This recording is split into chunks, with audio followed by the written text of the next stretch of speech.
Alhamdulillahi Rabbil Alamin. Wassalatu wassalamu ala nabiyina al-Mustafa wa ala alihi wa ashabihi ajma'in. Amma ba'd. Rabbi shrah li sadri wa yassir li amri wahlul 'uqdatam min lisani yafqahu qawli. Segala puji bagi Allah, kemudian salawat dan salam kepada Rasulullah, pada keluarga dan seluruh sahabat-sahabatnya. Ya Allah muliakan insyaAllah bapak-bapak, ibu-ibu, jamaah salat maghrib dan isya yang berhadir karena Allah. Mudah-mudahan Allah balas dengan pahala yang berlimpah insyaAllah. Bapak ibu yang Allah muliakan, kita masih membahas tentang fadilah atau keutamaan bagi seorang istri yang ditinggal mati oleh suaminya. Dan kita sudah bahas dua fadilah. Yang pertama, istri yang bersabar di atas kematian orang yang dicintainya, salah satunya adalah suaminya, maka dijamin dia akan mendapatkan surga Allah Subhanahu wa taala. Siapapun yang bersabar tabah di atas musibah dengan meninggalnya orang yang dicintai, maka dia masuk golongan orang-orang yang mendapatkan jaminan surga Allah Subhanahu wa taala. Kemudian minggu yang lalu kita sudah bahas bahwa istri yang ditinggal mati suaminya dan menjadi seorang janda, lalu dia memelihara anak-anak dari suaminya, yang selayaknya bukan dia yang memelihara, bukan dia yang memberi nafkah, tapi dengan segala kesabaran dia membesarkan anak-anaknya, maka dia termasuk golongan pemelihara anak yatim dan akan berkumpul dengan Nabi dalam satu surga. Nabi mengibaratkan dengan dua jarinya, yaitu jari telunjuk dan jari tengahnya. Artinya tidak ada pemisah antara dia dan Nabi, begitu dekatnya ketika berada di surga Allah. Salah satunya adalah perjuangan seorang janda memelihara anak-anak dari suaminya yang telah meninggal dunia.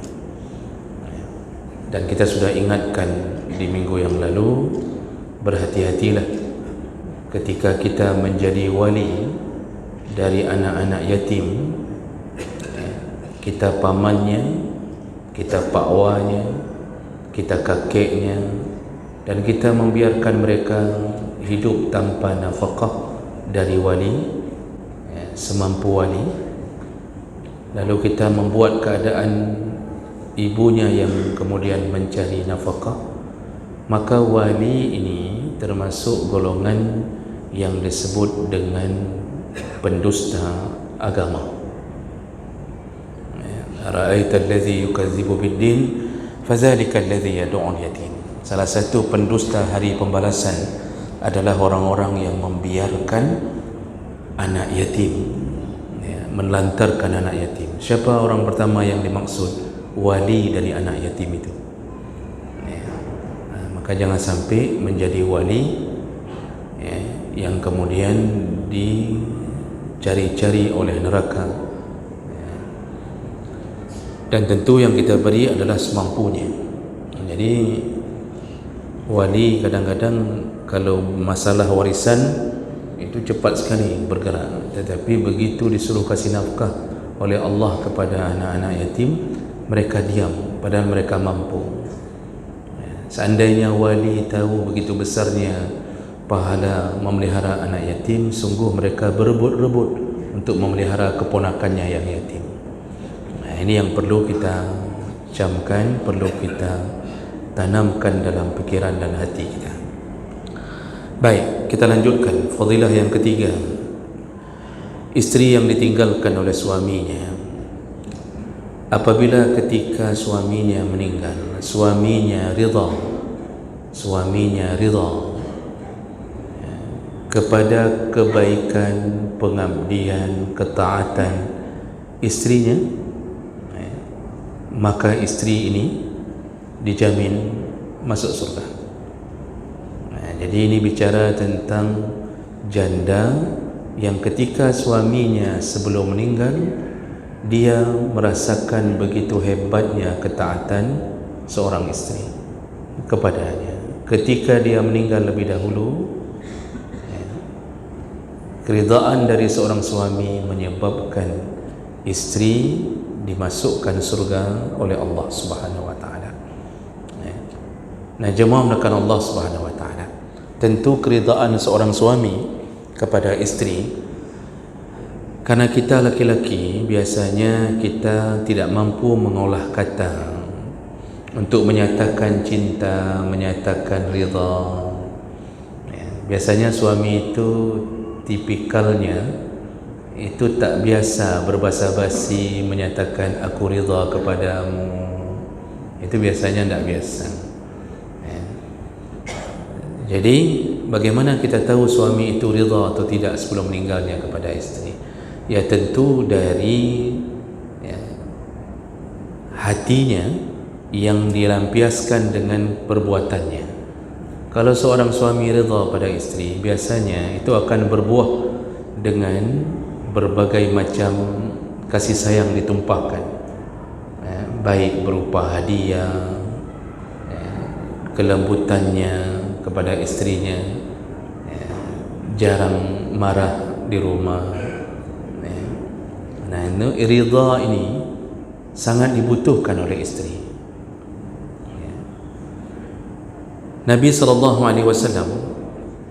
menyebutkan dalam hadis dari Ummu Salamah radhiyallahu anha, kata Rasulullah, ayyuma imra'atin matat wa zawjuha radin anha dakhalatil jannah. Semua isteri atau perempuan-perempuan yang meninggal dunia, ini yang bahasa Nabi, perempuannya yang meninggal, wa zawjuha radin anha, dan suaminya ridha terhadapnya, maka apa yang didapatkan oleh isteri ini, dakhalatil jannah, maka dia dipastikan masuk surga. Pasti masuk surga. Hadis riwayat Tirmizi, Ibnu Majah dengan derajat yang hasan.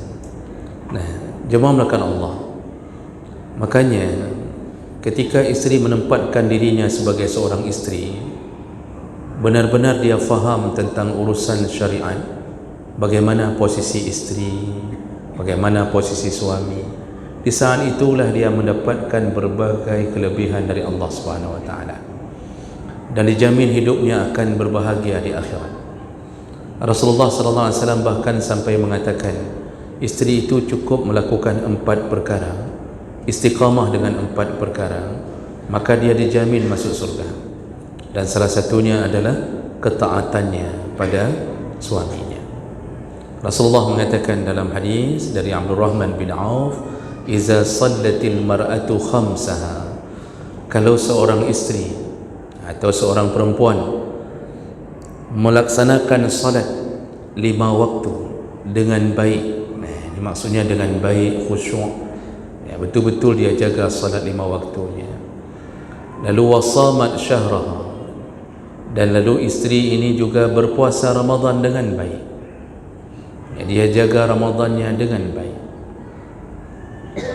Lalu kemudian Rasulullah sambung, wa hafizat farjaha, dan dia menjaga farajnya. Ini maksudnya kemaluan, tapi yang diinginkan oleh Nabi adalah kehormatannya, mulai dari pakaiannya, dia tak pernah membuka aurat di hadapan selain daripada mahramnya, dia tak pernah tampil seksi, karena Rasulullah pernah mengatakan bahawa perempuan yang haram masuk surga, jangankan masuk surga, mencium bau surga pun tak boleh. Jangankan masuk surga, mencium bau surga pun tak sampai. Jadi betul-betul jauh dari surga. Siapakah mereka? Yaitu nisaun kasiyatun ariyat. Perempuan yang pertama adalah orang-orang yang memakai pakaian tapi telanjang. Dia pakai baju tetapi seperti orang telanjang melekat di tubuhnya. Haram surga.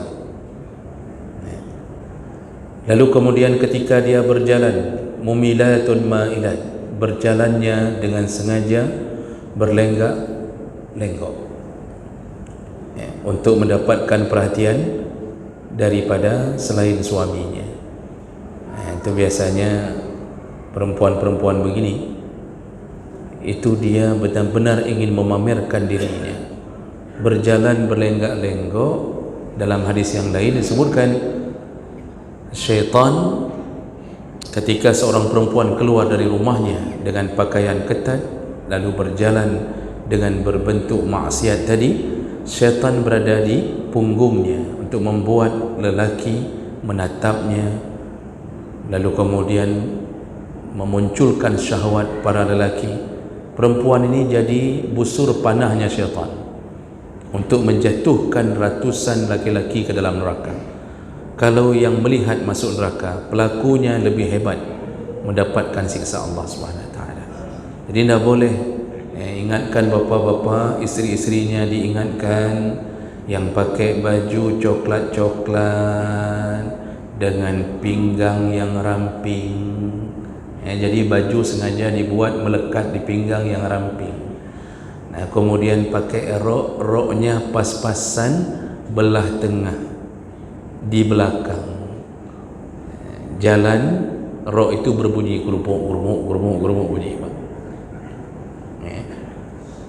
Nanti pakai sendal yang ada haknya. Pakai sendal yang ada, yang sendal berdahak itu, ada haknya itu. Itu gedung. Mulailah dia berjalan dan orang memandang pinggulnya. Ini semua syaitan di pinggulnya. Kalau suaminya membiarkannya, maka dia akan bersama dengan suaminya dalam neraka. Karena ada suami-suami yang begitu, Pak. Dia senang istrinya dilihat oleh orang lain, keseksiannya senang. Ini suami yang haram surga, yang disebut dayus oleh Rasulullah SAW. Hilang rasa cemburu. Bahkan dia yang mengatakan, baiklah pakai baju raya-raya dan metuha dahatkah menyolaganya. Jangan pakai baju besar-besar kali. Jangan pakai jilbab yang model-model jilbab kayak orang pengajian. Pakai yang seksi sikit. Dia bangga.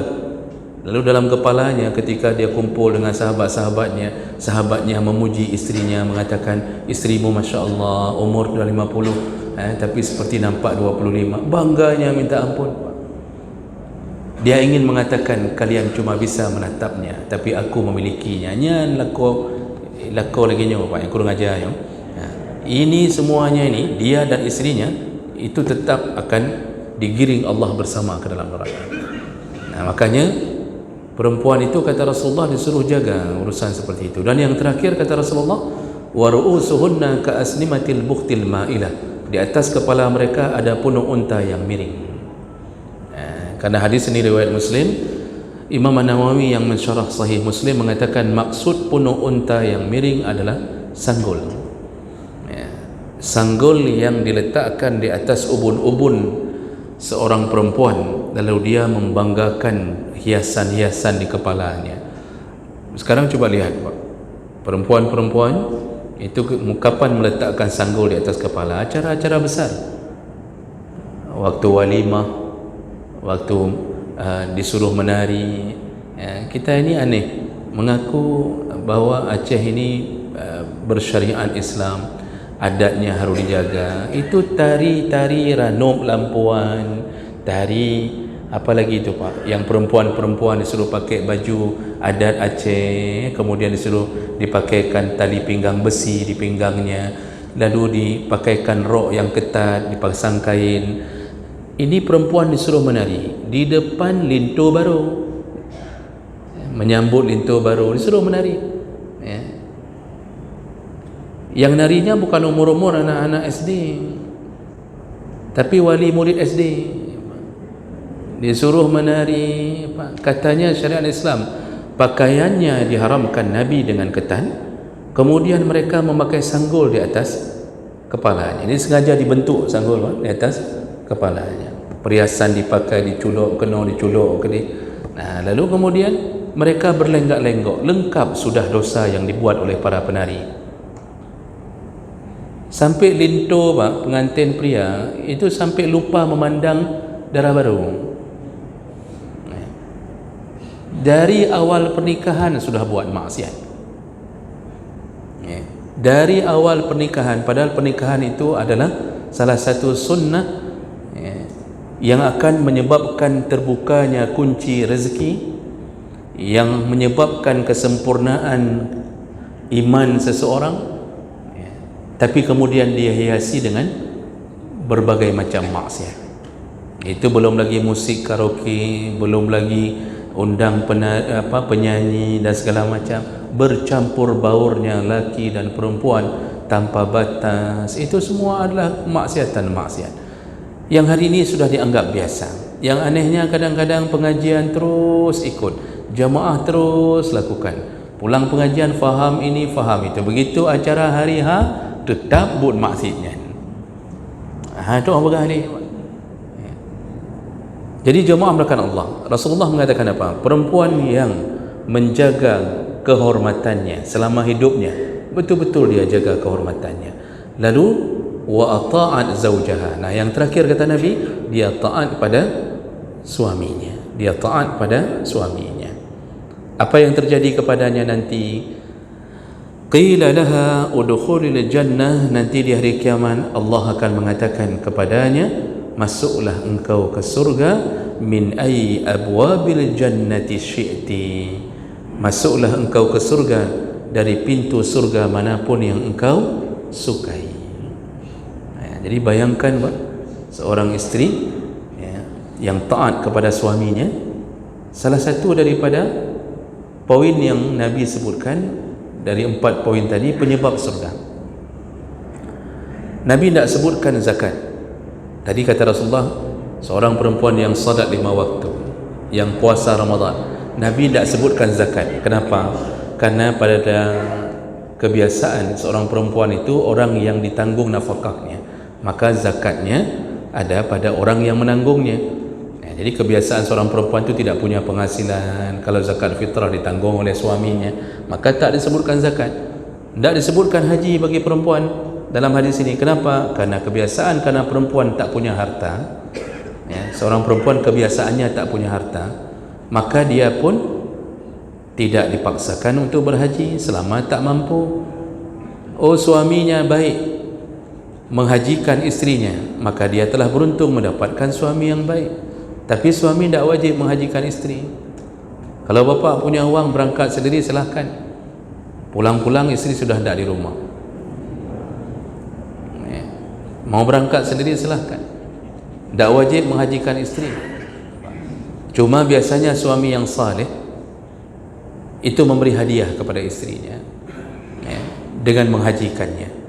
Begitu juga istri itu lebih tidak wajib menghajikan suami. Istri PNS, gaji luar biasa, sudah mampu, silahkan berangkat. Syaratnya ada mahram. Dan tentu kalau dia berfikir lebih panjang, orang terbaik yang dia berikan hadiah untuk menjadi mahramnya adalah suaminya. Nah, jadi di sini tidak disebutkan haji karena itu kebiasaan perempuan, orang yang tak punya harta. 4 perkara ini termasuk taat pada suami. Kalau suaminya meninggal, tadi hadis yang pertama kita baca, isteri meninggal, suami ridha, surga. Tapi itu bisa berbalik keadaan, bisa jadi suami meninggal duluan, tapi selama hidup suami, dia betul-betul meridai keadaan istrinya, maka itu hatinya yang berbicara memuji-muji istrinya, itu menjadi penyebab istri ini akan masuk surga. Jadi ridha suami itu paling penting bagi seorang isteri. Ada pengalaman mungkin sudah pernah saya cerita, entah di sini entah tempat lain. Ini pengalaman kisah nyata dekat-dekat dengan tempat tinggal kami di kampung di Banda Aceh. Seorang isteri yang kerjanya membuat batu bata.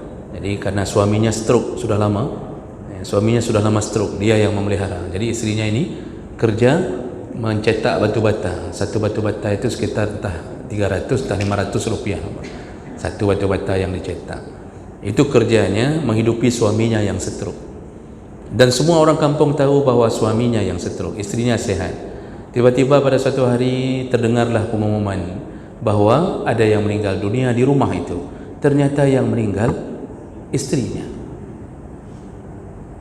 Nah, ketika orang melayat, termasuk keluarga kami melayat ke situ, suami dalam stroke itu dengan bibirnya yang mereng, tak mampu berbicara jelas. Semua yang datang dia menangis, terus dia mengeluarkan kalimat, dia sebutkan nama isteri, dia berkatakan aku ridha kepadanya, dia baik, dia orangnya baik, aku ridha kepada, berulang-ulang dia katakan itu. Long ridha kegotnya kogat orang, istrinya yang meninggal yang sehat, suaminya tidak meninggal di saat itu. Keridaan suami itu perlu dicari oleh seorang isteri. Makanya Rasulullah menyuruh berhati-hati dalam hidup rumah tangga kepada isteri, jangan sampai suaminya meninggal, suaminya murka kepadanya. Tapi ini catat dulu Pak, suami ideal Pak, suami ideal. Suami ideal yang kayak kita lah, insya-Allah Pak. Kayak bapa kan, salat ada, puasa ada, gaji ada, itu suami ideal, kasih nafkah. Tapi kalau suami model-model tipe Fir'aun itu tak dimaksud dalam hadis itu. Itu suruh fasah segera. Suami pemain judi, suami mabuk, suami sabu, itu jangan berlama-lama. Suami KDRT pukul setiap hari, jadi isteri dijadikan sansak tinju, itu tak perlu berlama-lama seorang isteri. Jangan tunggu menjadi bubur. Jangan tunggu menjadi bubur, itu langsung boleh fasah keadaan. Tapi kalau suami ideal, ini yang dimaksud oleh Nabi, dia baik. Oh, masalah marah sekali-sekali, mana ada orang yang tak marah? Rasulullah pun kadang-kadang marah, walaupun marahnya orang saleh, marah terkendali dalam urusan syariat. Jadi jangan pikir suami ideal itu sempurna, lembut, kemudian dikasih uang bulanan, selain belanja dikasih 5 juta, kemudian itu uang belanja 20 juta, uang jajan 5 juta, kemudian dibawa setiap Sabtu Minggu kemana-mana, lalu kemudian tidak pernah marah-marah. Itu sinetron, nyan sinetron. Saya sudah pernah bilang, Bapak lihat ustaz-ustaz begitu lembut, punya ilmu, bicara hadis, bicara ini. Kalau mau tahu sebenarnya karakter ustaz, jangan tanya sama dia, tanya sama istrinya. Coba sesekali diam-diam ketemu sama istrinya, tanya, ustaznya, nah betul lagi kepegah di atas mimbar. Isteri akan jawab, bupa ni, nah dia kayaknya. Itu kata isteri. Jadi jangan fikir bahawa hidup ini begitu sempurnanya, enggak. Tapi suami asal sudah baik menjalankan semua ketentuan Allah kepada istrinya, maka wajib taat isteri. Rasulullah mengingatkan kepada bibi dari Husain bin Mihsan. Jadi ketika datang ke rumah Rasulullah, Rasulullah bertanya kepada bibinya, azatu zawjin anti, kamu punya suami? Qalat na'am, ya, aku punya ya Rasulullah. Qal kaifa anti lahu, bagaimana keadaanmu terhadap suamimu? Qalat, perempuan ini mengatakan, ma aluhu illa ma ajastu anhu, tidak pernah kubiarkan suamiku, tidak pernah kubiarkan tanpa ketaatanku kepadanya, kecuali aku tak mampu.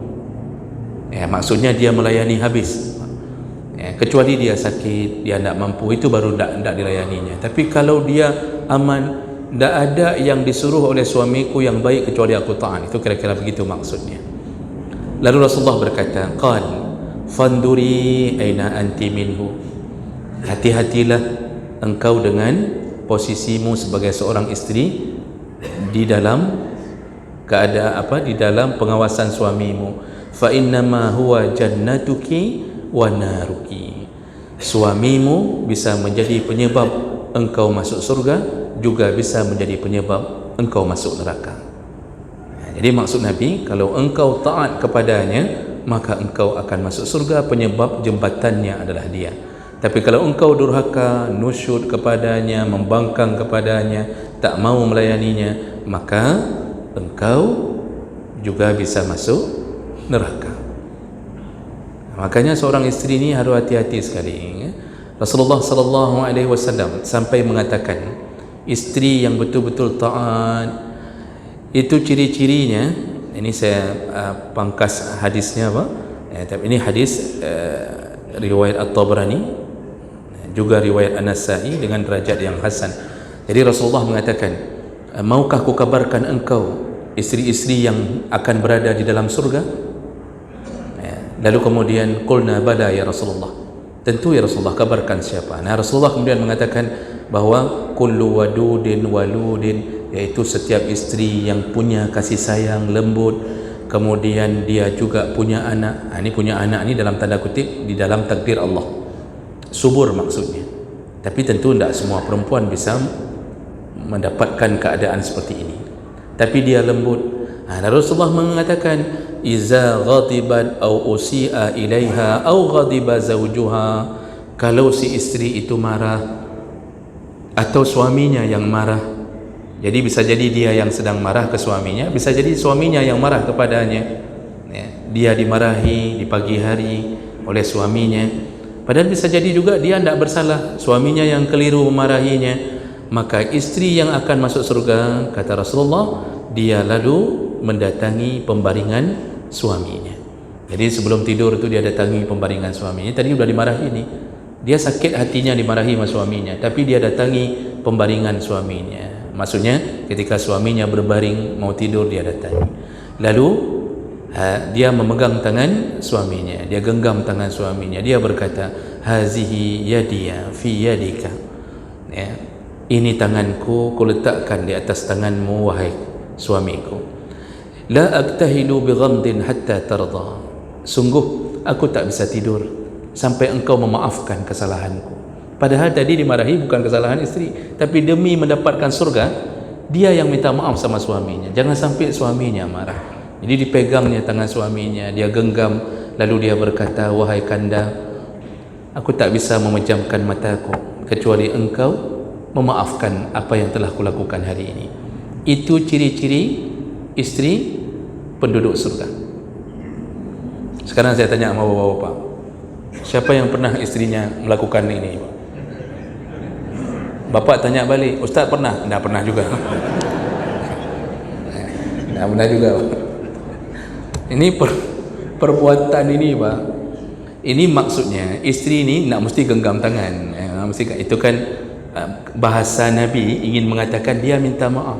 Dia tidak bisa dia hidup tanpa kemaafan dari suaminya, tidak bisa dia lakukan itu. Jadi betul-betul dia berharap semoga suamiku menjadi penyebab aku masuk surga. Jadi jemaah melakukan Allah Subhanahu Wa Taala, begitulah keadaan seorang janda. Kalau dia mati, kalau suaminya meninggal, dia betul-betul mendapatkan ridha dari suaminya, dan ridha itu ada di hati kita Pak. Seperti saya sebutkan di awal, kita kadang-kadang tidak mengungkapkannya, tapi di hati kita mengatakan aku ridha kepadamu.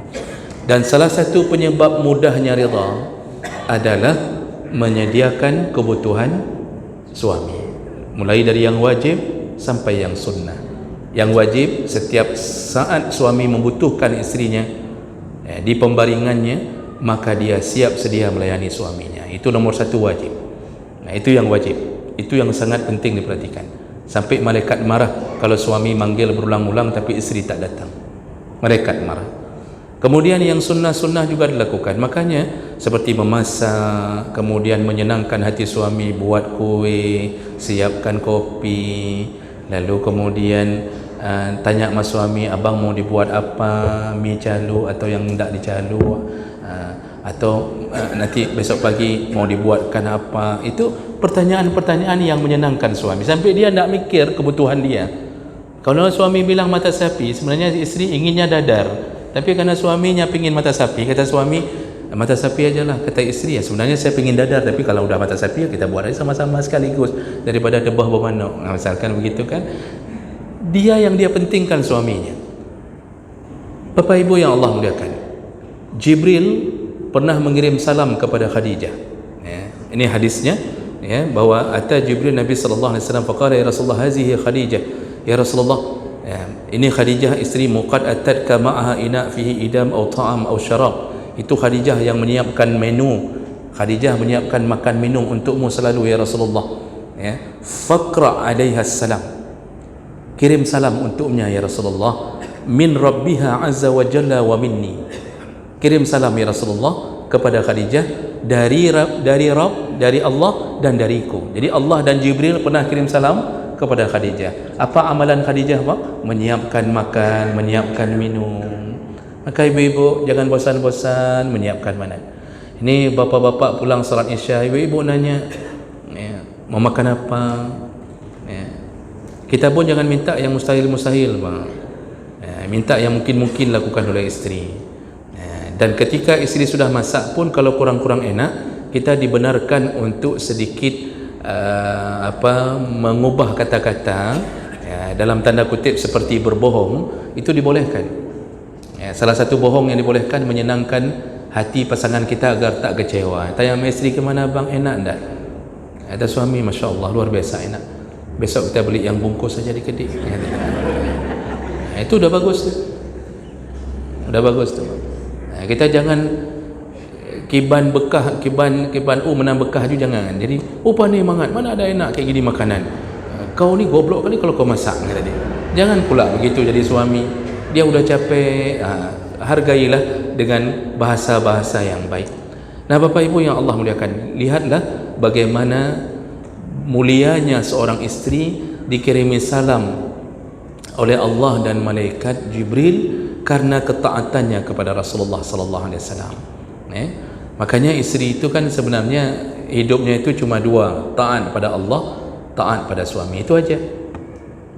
Itu aja sebenarnya, taat pada Allah, taat pada suami. Yang sebenarnya urusan-urusan yang kecil-kecil tu bang, itu tidak masuk dalam sebuah kewajiban. Misal nyapu rumah, kemudian bersihin mainan anak, kemudian cuci kamar mandi, cuci baju, itu sebenarnya tidak wajib. Cuma karena dia harus taat pada suami, ketika suami mengatakan karah bajelung bang, di situ berubah jadi wajib. Berarti dia taatnya kepada suaminya.